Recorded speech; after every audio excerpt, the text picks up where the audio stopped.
بسم اللہ الرحمن الرحیم۔ ایک مرتبہ حضرت موسیٰ علیہ السلام نے اللہ سے ارشاد کیا کہ میرے اللہ، وہ شخص کہ جو قیامت میں میرا ہم نشین ہوگا، جو میرے مقام پر میرے ساتھ ہوگا، وہ دنیا میں کون ہے، مجھے دکھلائیے۔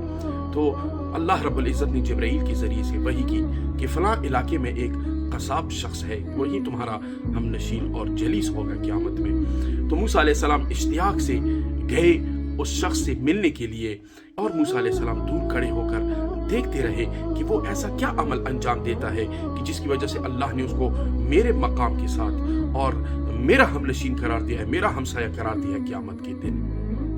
اور موسیٰ علیہ السلام دیکھتے رہے، وہ دکانداری کرتا گیا، جو اس کا بزنس تھا اسی میں مصروف رہا۔ شام کو جب وہ دکان بند کرنے لگا تو تھوڑا سا گوشت اٹھا کے وہ گھر کی طرف روانہ ہوا، اور موسیٰ علیہ السلام اس کے پیچھے پیچھے چلتے گئے، اور اس کے دروازے پر جب وہ پہنچا تو موسیٰ علیہ السلام نے اس کو سلام کیا اور بولا کہ آج رات میں چاہتا ہوں کہ میں آپ کے گھر آپ کا مہمان بن جاؤں۔ تو وہ بڑی خوشی سے اور خندہ پیشانی سے کہنے لگا کہ بسم اللہ، آئیے، یہ ہمارے لیے سعادت کی بات ہے کہ آپ میرے گھر مہمان ہو جائیں آج۔ تو موسیٰ علیہ السلام جب گھر کے اندر گئے، دیکھا کہ گھر میں ایک بڑا سا چولہا ہے کہ جس میں ایک ضعیف خاتون سو رہی ہے اور وہیں پہ پڑی ہوئی ہے۔ تو یہ شخص جا کر اس خاتون کو گود میں اٹھایا اور اس کے ہاتھ پیر اس نے دھوئے اور اس کا منہ اور چہرہ دھو لیا۔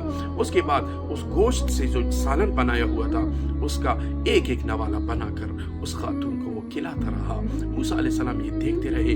اس کے بعد جب وہ فارغ ہوا وہاں سے اور موسیٰ علیہ السلام کے ساتھ دسترخوان پہ بیٹھ کے موسیٰ علیہ السلام کو کہنے لگا کہ آ جائیے، بسم اللہ کریں اور اب ہم بھی یہ کھانا کھاتے ہیں۔ تو موسیٰ علیہ السلام نے پوچھا کہ وہ ضعیف خاتون کون ہے کہ جس کی اتنی خدمت کی آپ نے، اس کے ہاتھ پیر آپ نے دھو لیے، خود اپنے ہاتھوں سے اس کو کھانا کھلایا۔ تو کہا کہ میں ہمیشہ جب اپنی ماں کو کھانا کھلاتا ہوں تو وہ یہی دعا میرے لیے دیتی ہے کہ اللہم اغفر لک وجعلک جلیس موسیٰ یوم القیامہ فی درجتہ، کہ خدا آپ کی مغفرت کر لے، اور میری دعا یہ ہے بیٹا کہ اللہ تم کو حضرت موسیٰ علیہ السلام کا جلیس اور ہم نشین قرار دے دے۔